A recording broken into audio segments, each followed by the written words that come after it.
너희 모든 나라들아 여호와를 찬양하며 너희 모든 백성들아 그를 찬송할지어다. 우리에게 향하신 여호와의 인자하심이 크시고 여호와의 진실하심이 영원함이로다. 하나님은 영이시니 예배하는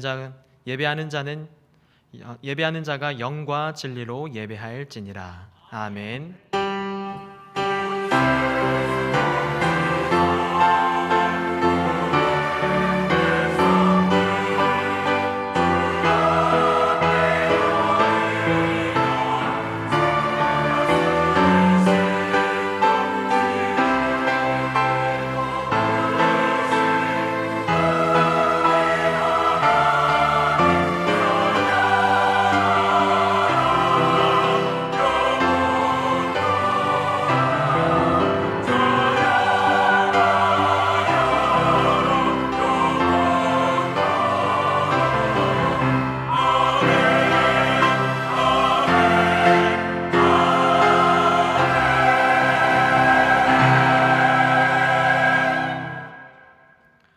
찬송과 영광을 받으시기에 합당하신 하나님, 태풍의 위협 속에서도 우리의 삶을 지켜주시고 영육 강건한 모습으로 주 앞에 나오게 하시니 감사드립니다. 이 시간 예배할 때 주님의 사랑을 다시금 깨닫게 하시고 크신 권능의 손길을 만나게 하여 주시옵소서. 우리 삶에 임하시는 주님을 통해 지친 마음이 힘을 얻게 하시며 세상에 나아가 담대히 승리할 소망을 얻게 하여 주시옵소서. 우리의 찬양과 기도를 받아주시고 말씀을 통해 주님 주시는 생명의 풍성함을 누리게 하여 주시옵소서. 예수님의 이름으로 기원하옵나이다. 아멘. 자리에서 일어나셔서 찬송 20장을 부르시겠습니다.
생명의 근원이신 하나님은 예수님을 통해 우리에게 참 생명을 허락해 주셨습니다. 그러나 저희들 그 생명의 기쁨으로 살지 못했음을 고백합니다. 영원한 소망이 우리에게 있음에도 우리는 여전히 잠깐 누리는 세상의 헛된 것에서만 집착하였습니다. 유일한 구원과 소망이 되시는 예수님을 의지하지 않았고 내 지식과 힘으로 세상을 살려고 하였습니다. 주님은 이 땅에 생명을 전하라 하셨는데 우리는 무기력한 인생이 되어 생명의 주님을 증거하지 않았고 주님의 역사가 이 땅에 나타나기를 기도하지도 않았습니다. 하나님, 어리석음에 빠져 무기력해진 우리를 불쌍히 여겨주시고 다시 한번 생명의 기쁨으로 충만케 하여 주시옵소서. 이제 자비하시고 신실하신 하나님의 은혜를 구하며 우리의 죄악을 내어놓고 침묵으로 참회의 기도를 드립니다.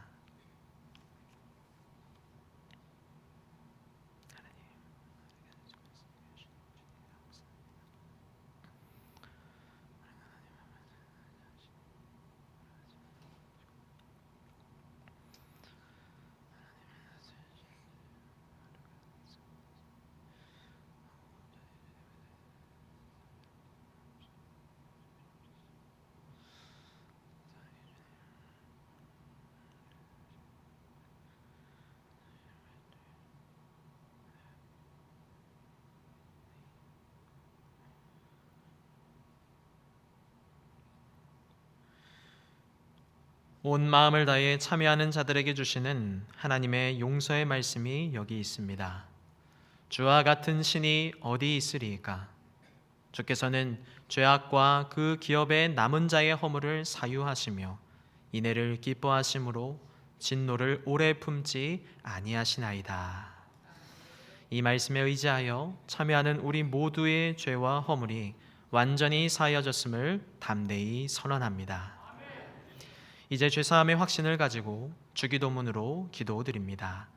하늘에 계신 우리 아버지, 아버지의 이름을 거룩하게 하시며 아버지의 나라가 오게 하시며 아버지의 뜻이 하늘에서와 같이 땅에서도 이루어지게 하소서. 오늘 우리에게 일용할 양식을 주시고 우리가 우리에게 잘못한 사람을 용서하여 준 것 같이 우리의 죄를 용서하여 주시고 우리를 시험에 빠지지 않게 하시고 악에서 구하소서. 나라와 권능과 영광이 영원히 아버지의 것입니다. 아멘.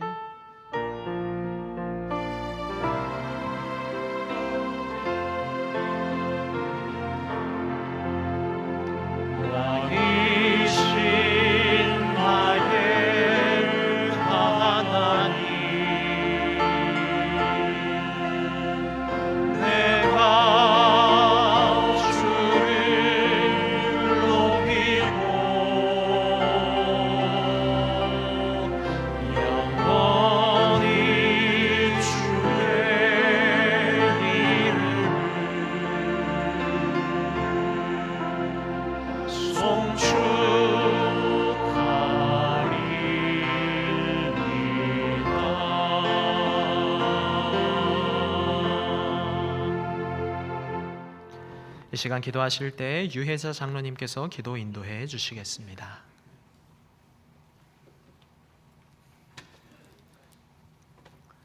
사랑과 은혜가 풍성하신 하나님 아버지, 우리를 죄와 사망에서 구원하여 주시고 그 은혜에 감사하여 성전에 나와 예배드리게 하심을 감사와 찬양과 영광을 올려드립니다.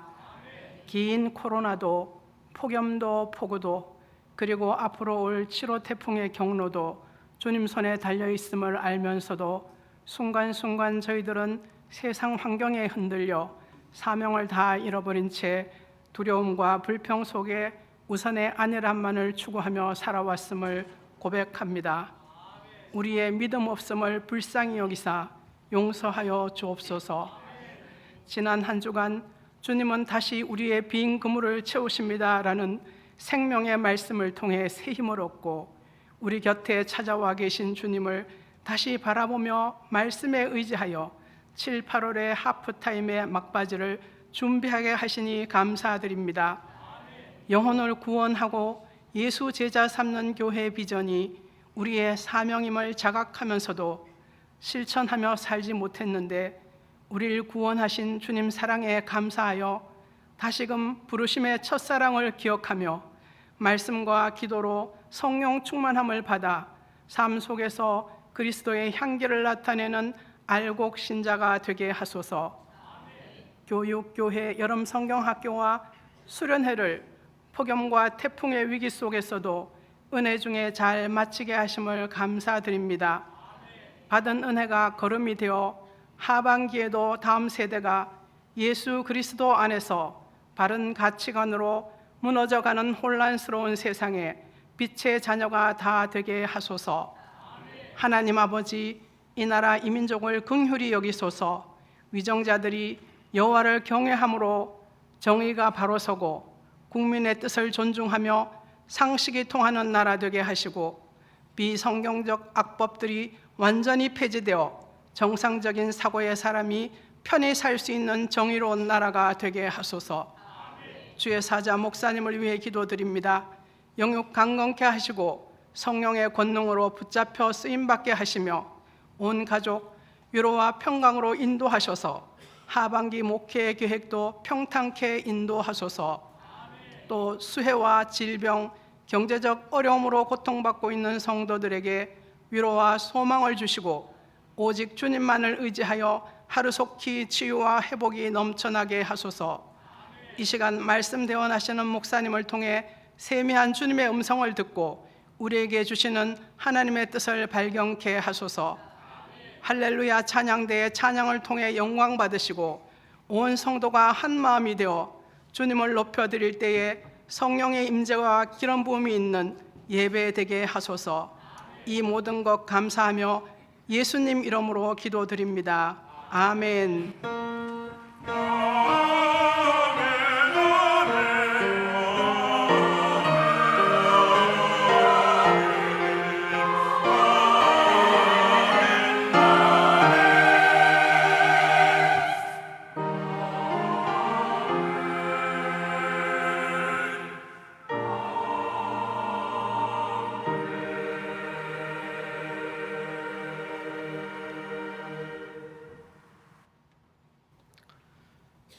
오늘 우리에게 주시는 하나님 말씀은 요한복음 10장 7절에서 10절 말씀입니다. 신약성경 163면입니다. 요한복음 10장 7절에서 10절 말씀, 생명의 문이라는 제목으로 계시된 말씀 봉독할 때 살아계신 하나님의 음성을 친히 들으시길 바랍니다. 그러므로 예수께서 다시 이르시되 내가 진실로 진실로 너희에게 말하노니 나는 양의 문이라. 나보다 먼저 온 자는 다 절도요 강도니 양들이 듣지 아니하였느니라. 내가 문이니 누구든지 나로 말미암아 들어가면 구원을 받고 또는 들어가며 나오며 꼴을 얻으리라. 도둑이 오는 것은 도둑질하고 죽이고 멸망시키려는 것뿐이요 내가 온 것은 양으로 생명을 얻게 하고 더 풍성히 얻게 하려는 것이라. 아멘. 이는 하나님의 말씀입니다. 이 시간 할렐루야 찬양대가 찬양으로 하나님께 영광 돌리시겠습니다.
감사합니다. 하나님 크신 영광 받으신 줄 믿습니다.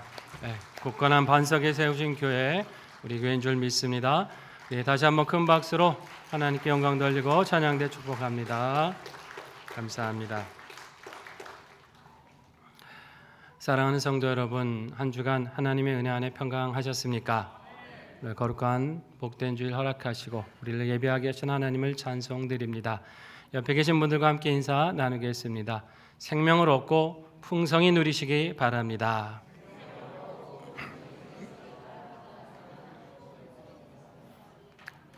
우리 하나님께서는 예수님을 통해 생명을 주셨고 풍성히 누리게 하셨습니다. 이 생명의 문 되신 예수님과 동행하면서 항상 이 기쁨이 충만한 삶을 누리시기를 주의 이름으로 축복합니다. 이탈리아의 피렌체에 가면 산 조바니라고 하는 세례당이 있습니다. 이 세례당에는 여러 곳에 이렇게 문이 있는데요.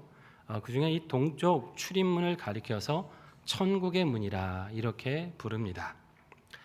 이 문은 르네상스 시절에 로렌초 기베르티라고 하는 조각가가 무려 27년에 걸쳐서 만든 작품입니다. 문의 높이는 한 6m 정도가 되고요. 너비는 한 4.6m 정도 됩니다.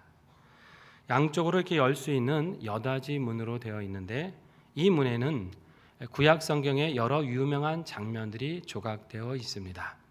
아담과 하와의 창조, 아브라함과 이삭, 다윗과 골리앗 등 이렇게 성경의 구약 성경의 유명한 10개의 장면이 청동으로 조각되어서 금으로 덮여 있습니다. 이 문을 너무나 이 문이 아름다웠는데 이걸 본 유명한 조각가인 미켈란조가 이 문을 보면서 경탄을 금치 못했다고 합니다. 그러면서 이런 말을 했습니다. 이 문은 천국의 문으로서도 충분하다.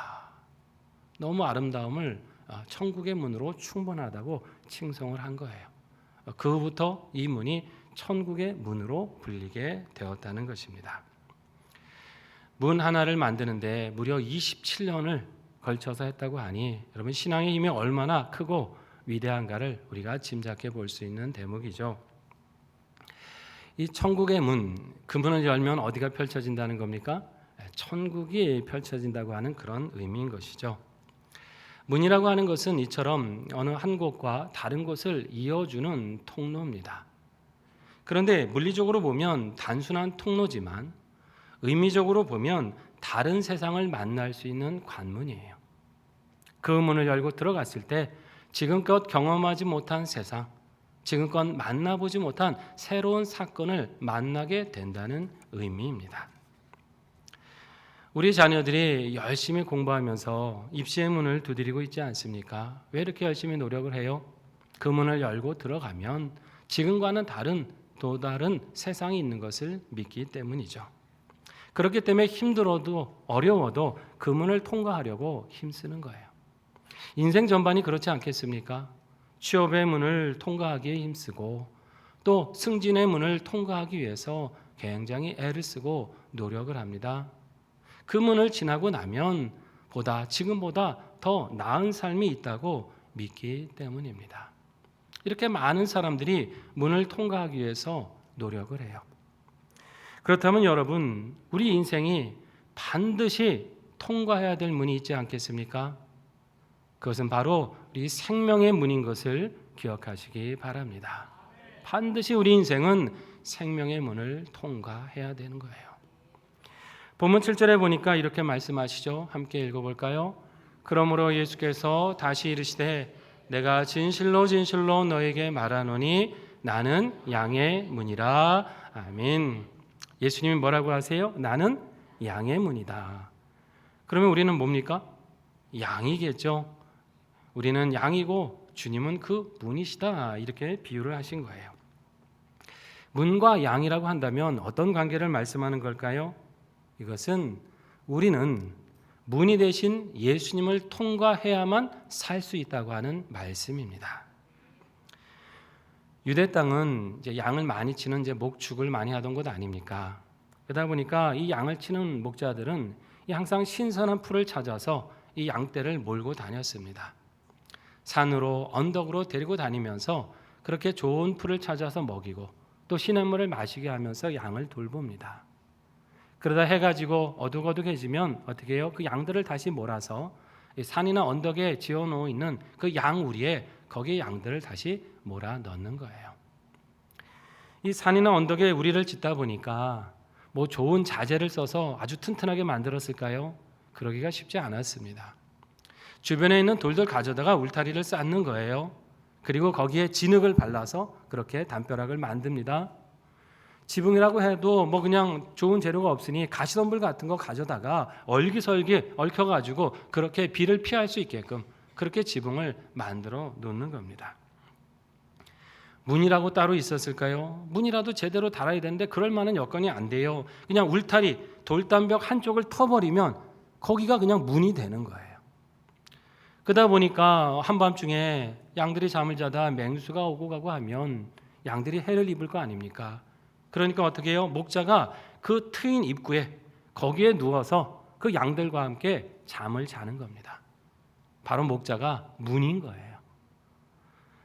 양은 그 문 안에 있어야 안전합니다. 목자가 문이 되어서 그 양의 모든 출입을 지켜주는 것이죠.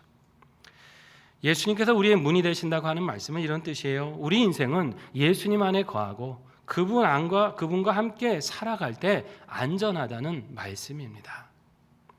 그분의 음성을 듣고 그 말씀 따라서 살아갈 때 인간이 인간답게 되는 것이고 생명이 생명답게 된다는 말씀이에요.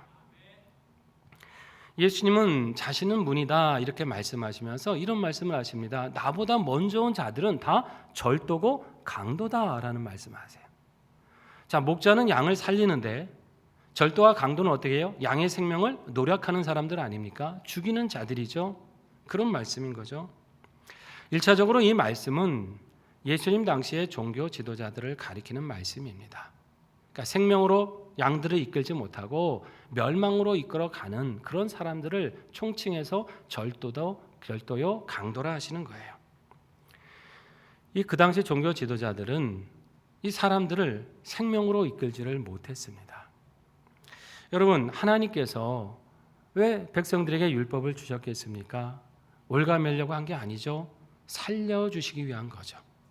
하나님의 백성은 말씀 따라 살아야 된다. 하나님의 말씀을 양식으로 삼아야 너희 영혼이 사는 것이다. 이것을 위해 율법을 주신 거 아닙니까? 그럼 율법의 의미를 잘 해석해서 가르치면 사람들의 영혼이 사는 거예요. 생명으로 인도함을 받는 겁니다. 그런데 종교 지도자들의 일부는 자신들이 세운 전통, 자신들이 생각하는 올바른 교훈, 이것을 하나님의 말씀보다 앞세웠어요.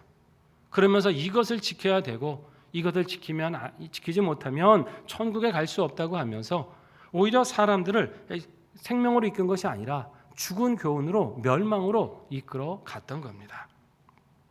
일례로 여러분, 하나님께서 안식일을 주신 이유가 무엇입니까? 우리로 하여금 삶의 부자유와 구속함을 주시기 위해서 주셨어요? 그것이 아니죠.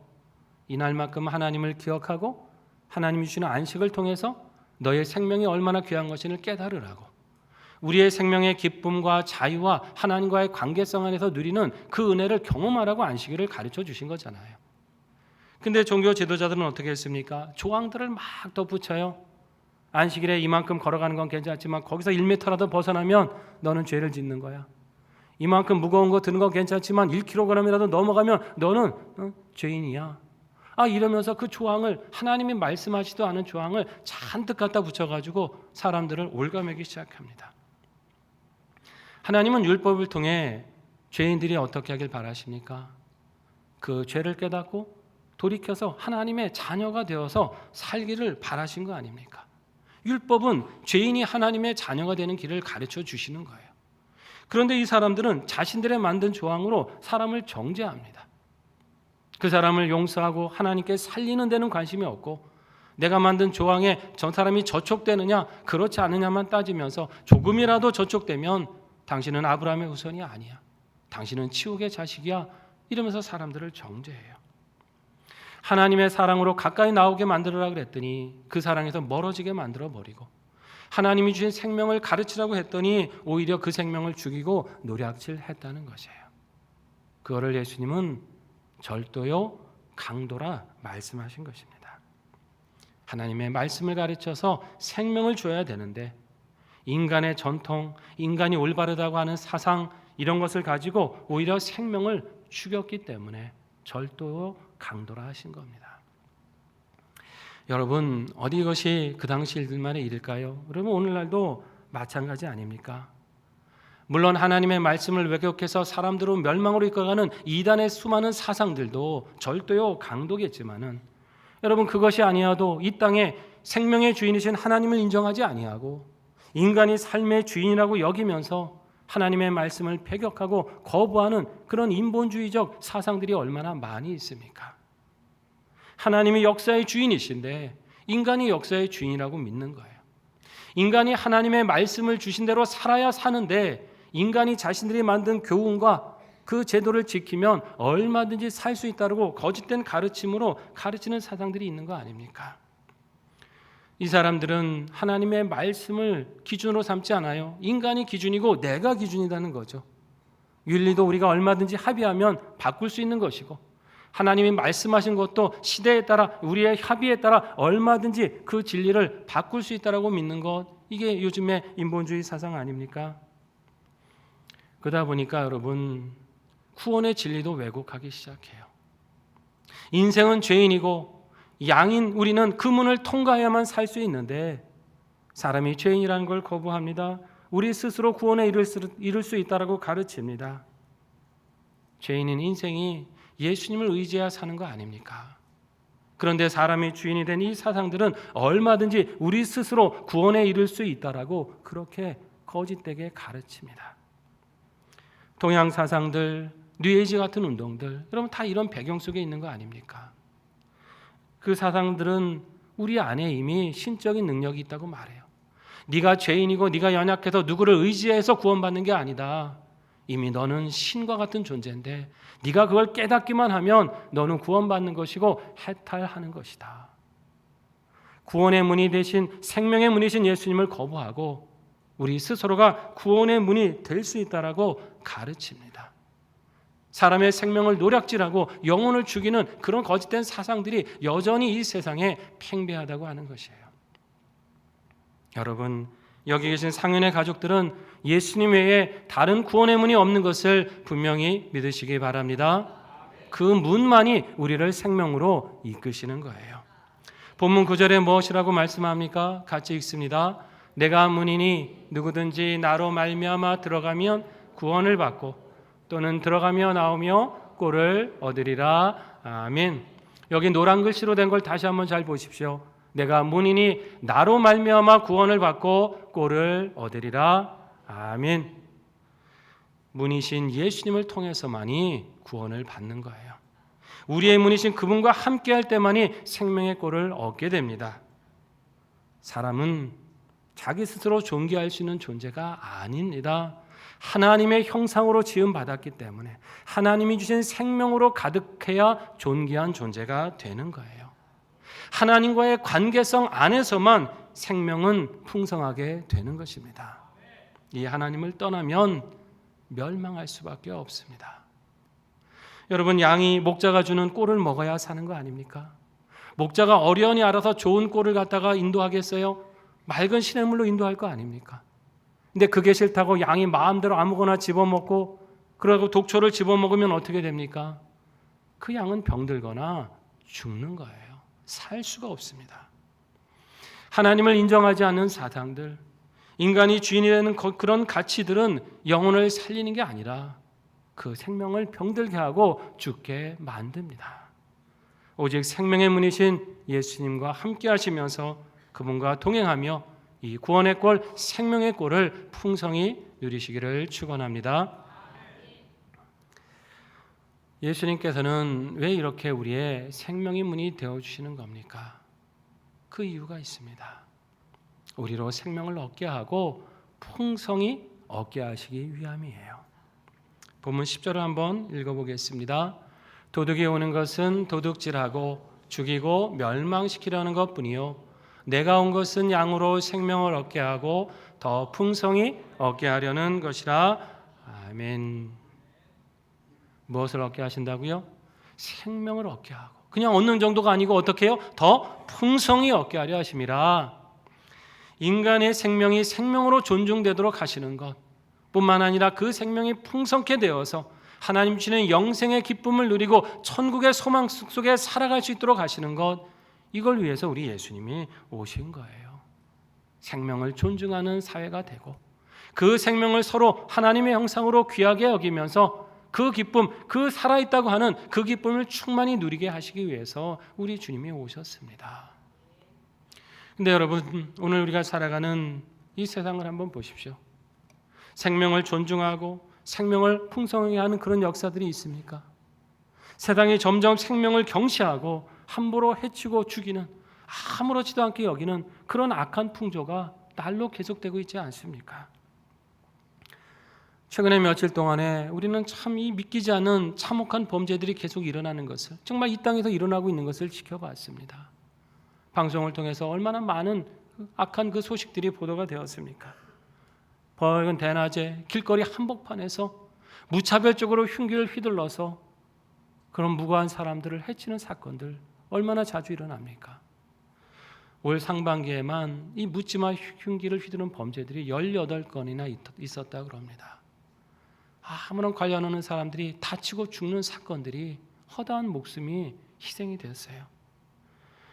자신의 불안과 불만을 마구잡이로 막 표출하는 시대가 되고 무고한 사람들의 생명을 아무렇지도 않게 행하는 악이, 그런 악들이 지금 반복적으로 일어납니다.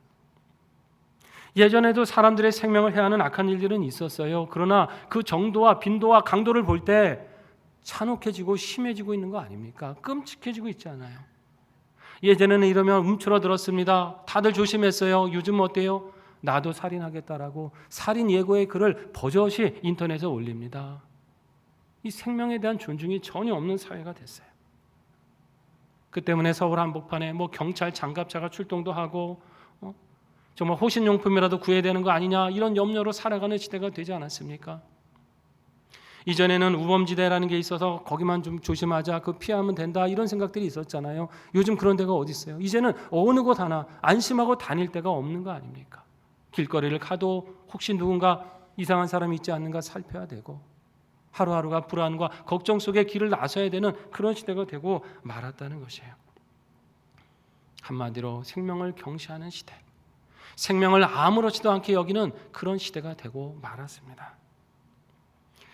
왜 이렇게 갈수록 사회가 악해지고 그 심령들이 악해지겠습니까? 성경에 이미 예언은 되어 있습니다. 말세에 이런 징조들이 있을 것이다. 무정하고 잔혹하고 포악하게 될 것이다. 그러면 왜 말세가 될수록 이런 일들이 일어납니까? 무엇이 잘못됐기 때문이죠. 뭔가 어긋났기 때문이죠.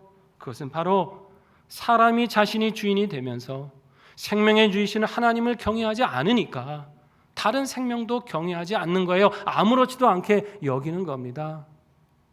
겸손히 생명의 주인이신 하나님 앞에 엎드렸을 인간이 자신 스스로가 삶과 역사의 주인이라고 착각하기 시작하면서 남의 생명쯤은 아무렇지도 않게 여기는 이런 악한 시대가 되고 말았다는 것이에요. 여러분, 우리가 살아가는 이 시대에 어떻게 해야 됩니까? 정말 한 생명 한 생명이 하나님의 형상임을 회복하고 예수님이 이 생명을 위해 오셨다고 하는 이 사실이 이 세상에 다시 한번 증거되어야 될 줄로 믿습니다. 이 생명 경시의 풍조를 말씀드리고 있습니다만 이미 우리 사회는 오래전부터 이 생명이 경시되기 시작했어요. 태아 때부터 그 생명이 존중받지 못하는 그런 삶을 살아오지 않았습니까? 여러분, 우리나라에서 한 해 동안 낙태되어 죽는 생명이 얼마나 되는지 아십니까? 한국보건사회연구원에 따르면요, 2020년을 기준으로 보고된 것만 32,000건이라고 합니다. 보고된 것만 32,000건이에요. 보고되지 않은 건 더 이보다 몇 배 더 많다고 하는 얘기죠. 이 수치는 15년 전에 비하면 그래도 10분의 1로 감소한 거예요. 2005년에는 34만 2천 건이었습니다. 보고된 숫자만요.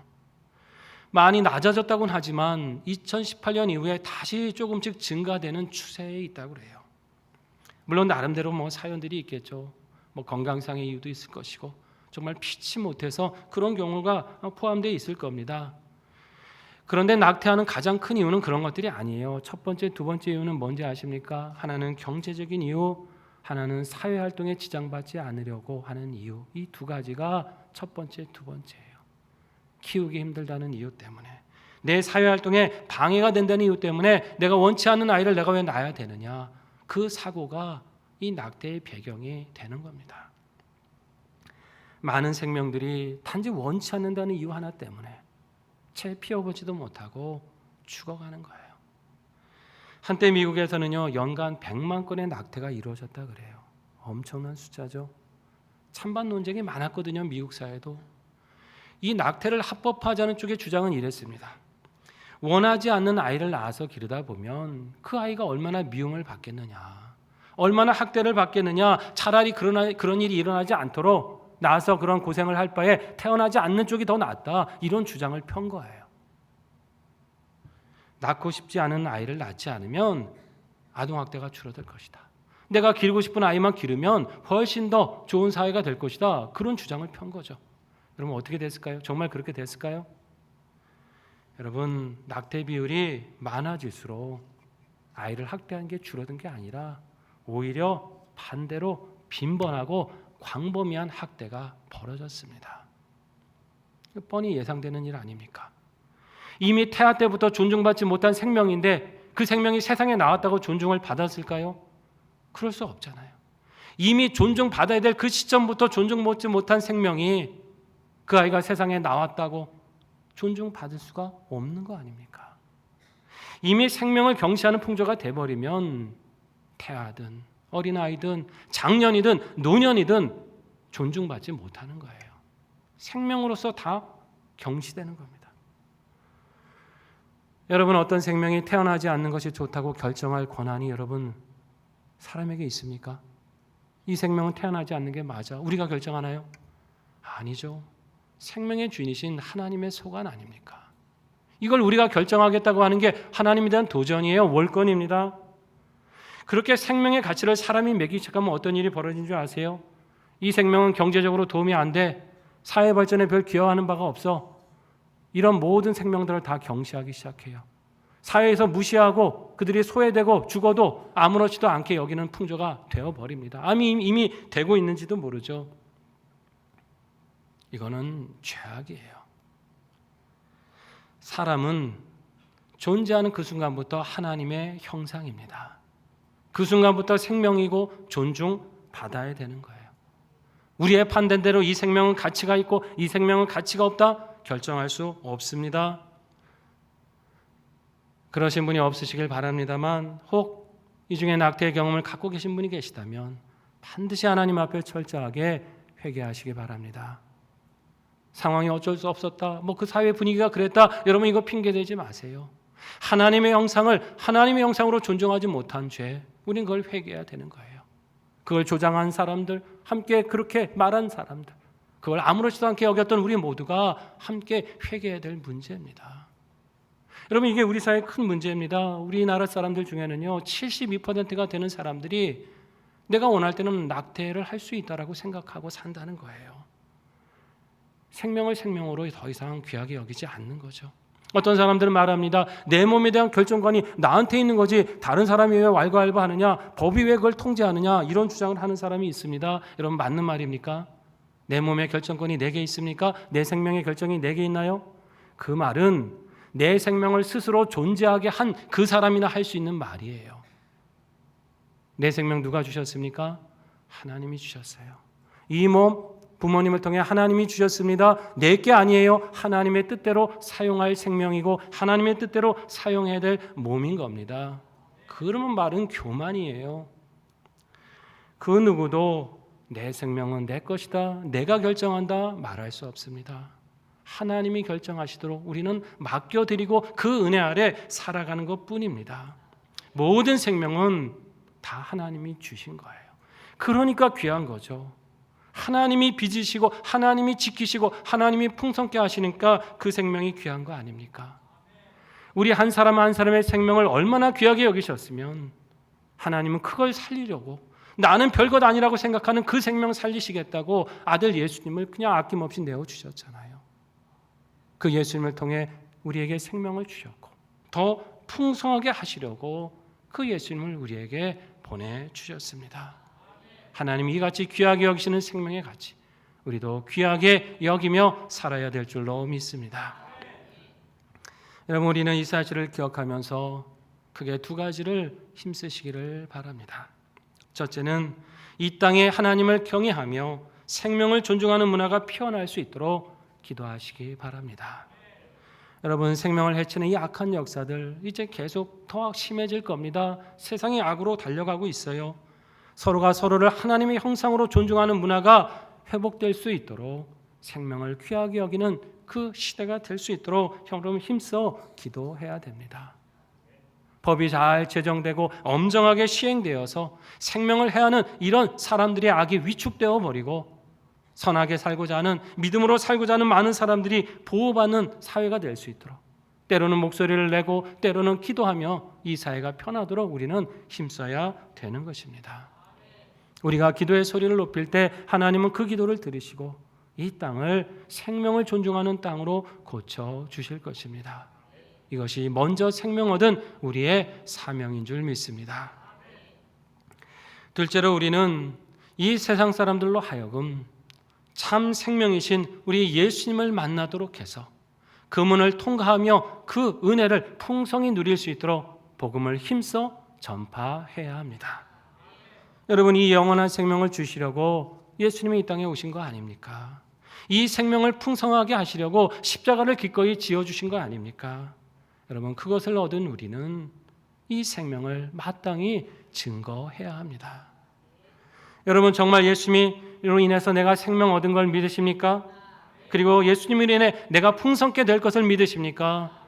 그렇다면 그냥 있을 수 없는 거죠. 전해야 되는 거예요. 믿지 않는 내 가족들, 우리 부모, 형제, 자녀들 위해서 전하고 기도해줘야 됩니다. 사랑하는 친척과 친구들, 그들에게 이 생명이 있게 하기 위해서 우리는 간절하게 필사적으로 기도하며 증거해야 되는 거예요. 그래서 이 생명을 모르고 멸망으로 가는 사람들이 생명의 문이신 예수님을 통해서 구원을 받고 그 생명을 풍성히 누릴 수 있도록, 뿐만 아니라 그렇게 살아가는 사람들이 많아지면서 생명을 경시하는 문화가 점점점 사라져가고 생명을 귀히 여기고 존중하는 문화가 이 땅에 자리 잡아갈 수 있도록, 그것이 오늘 생명을 풍성케 하시는 예수 그리스도를 의지하는 우리의 사명인 것입니다. 사랑하신 성도 여러분, 우리는 생명의 문이 되신 예수님을 통해서 귀한 영생을 얻었고 풍성케 되었습니다. 놀라운 축복과 은혜 아닙니까? 이 은혜 기억하시면서 이 생명이 경치되는 이 땅을 우리 가슴에 품고 하나님 고쳐주시도록 힘써 기도하시기 바랍니다.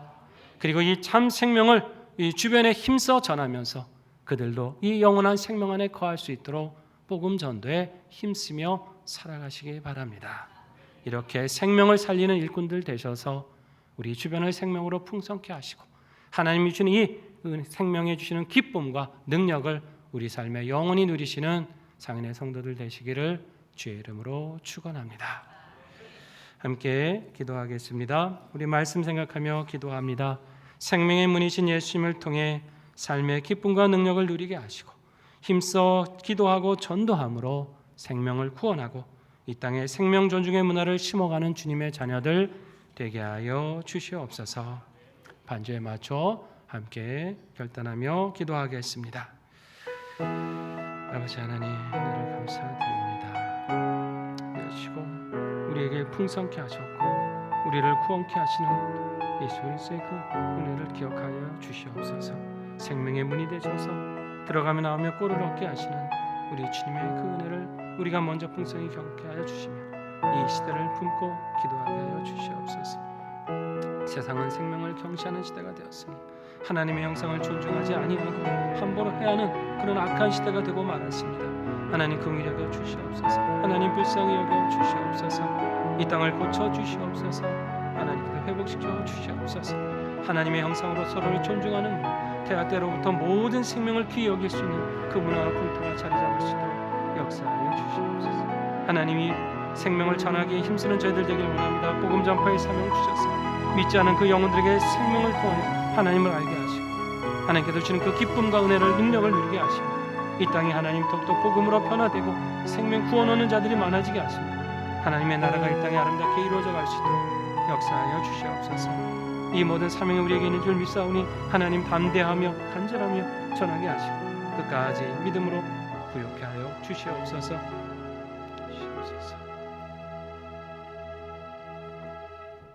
하나님, 예수님을 통해 우리에게 귀한 생명 주심을 감사드립니다. 이 생명 귀하게 여기며 힘써 기도하고 전도함으로 멸망하는 생명을 구원하고 이 땅에 생명 존중의 문화를 심어가는 주의 자녀들로 살아가게 하여 주시옵소서. 예수님의 이름으로 기도드립니다. 아멘. 이 시간 봉헌 찬송은 우리 김한기 집사님께서 해주시겠습니다.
아멘. 네, 감사합니다. 기도하시겠습니다. 생명의 근원이 되시는 하나님, 그 풍성하신 생명을 우리에게 허락하셔서 영원한 소망과 기쁨으로 살게 하심을 감사드립니다.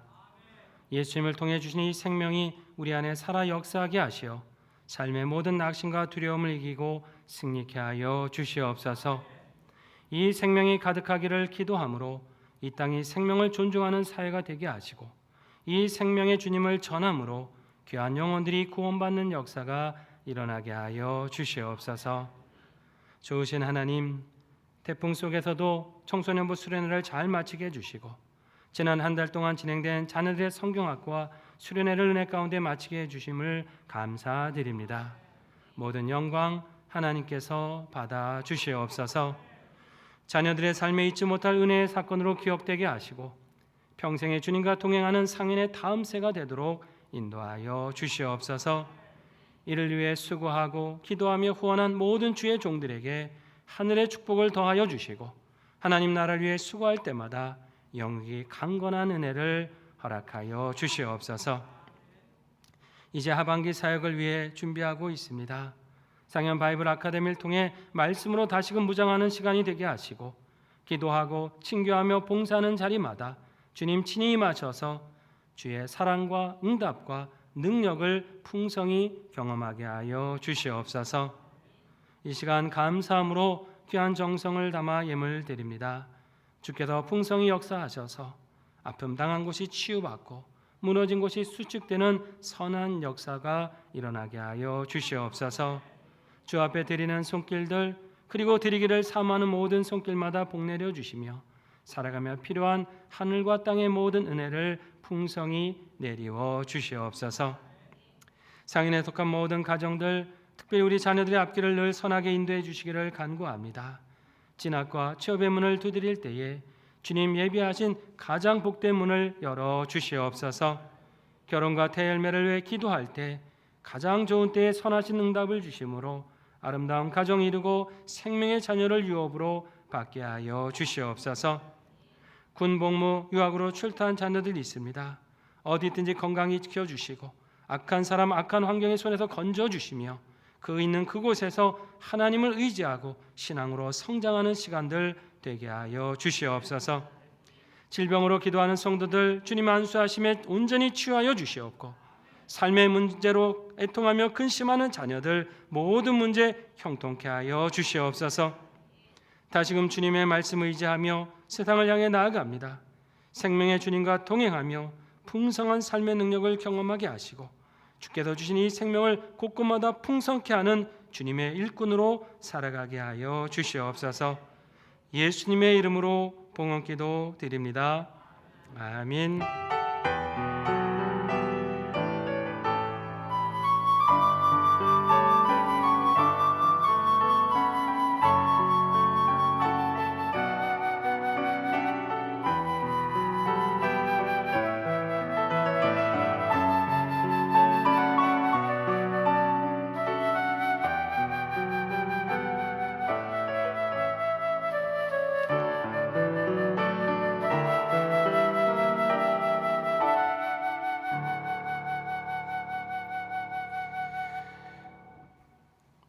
귀하고 복된 날 우리 상현의 한 가족이 되신 분을 소개합니다.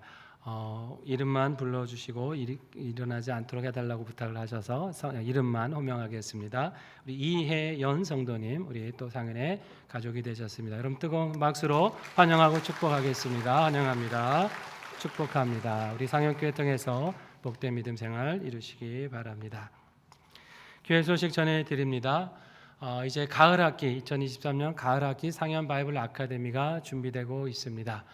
우리 토요 남성반은 구약으로 공부하게 되고요. 9월 2일, 9월 첫 주일 토요일부터 13주에 걸쳐서 오전 10시 30분부터 줌으로 진행을 합니다. 박형상 목사님의 인도로 구약 6학기째 교재를 가지고 함께 말씀을 나누겠습니다. 그리고 좀 변화가 있습니다. 원래 신약반은 주일 오후에 모였습니다. 기억하시죠? 주일 오후 시간을 이용해서 모였는데 주일 오후 시간이 여러 좀 사역이 중첩이 되다 보니까 시간대를 부득이하게 변경을 했습니다. 여러분 기억하시고 또 잘 참여해 주시기 바랍니다. 신약반은 토요 오전반으로 모입니다. 역시 9월 2일부터 해서 13주간에 걸쳐서 오전 11시부터 진행이 돼서 역시 줌으로 이용성 목사님의 인도로 신약 6학기째 교재를 가지고 모이겠습니다. 그러니까 주일에 참여하셨던 분들은 이제 토요일 날 오전으로 시간을 변경해서 신청해 주시면 되겠습니다.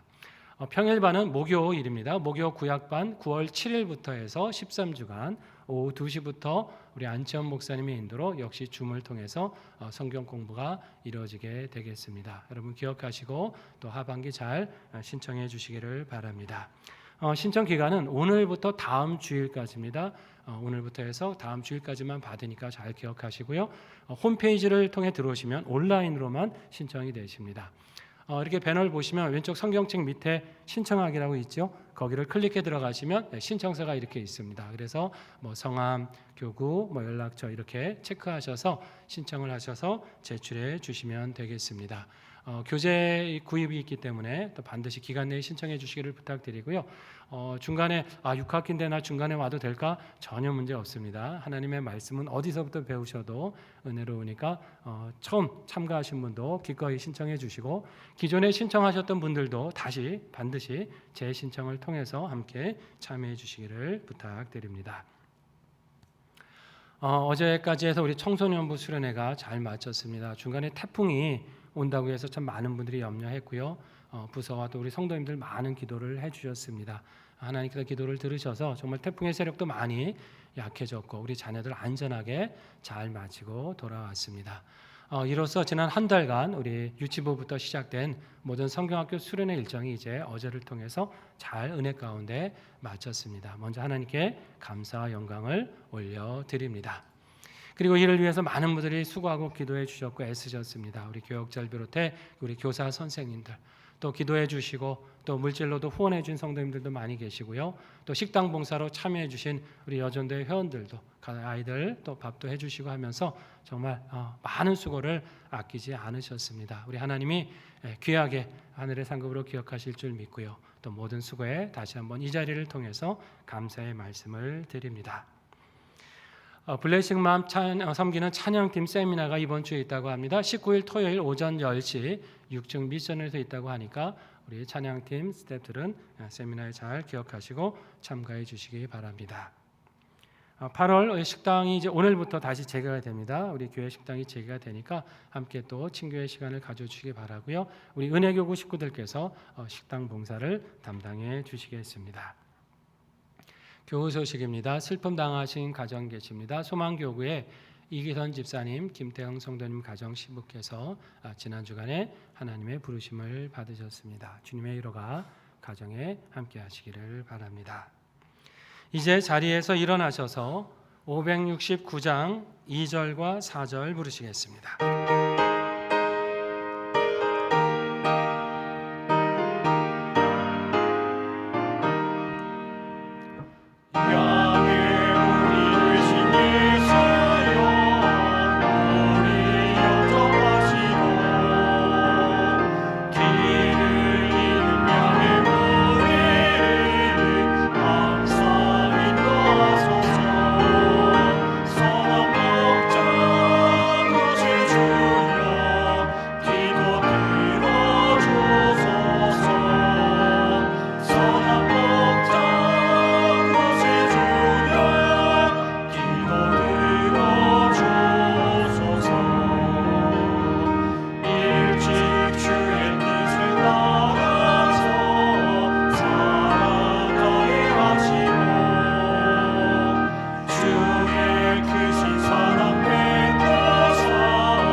지금은 우리의 생명의 문이 되신 예수 그리스도의 은혜와 하나님 아버지의 크신 사랑과 성령님의 인도하심과 교통하심이 주께서 허락하신 이 생명을 귀히 여기고 힘써 기도하고 전도함으로 생명을 살리고 이 땅에 생명 존중의 문화를 심어가기를 기도하시는 사랑하시는 상인의 모든 성도들 위에와 성도들의 각 가정과 일터와 산업 위에 사랑하는 한국 교회와 우리 나라와 세계 민족 위에 이제로부터 영원히 함께 계시옵기를 간절히 축원하옵나이다.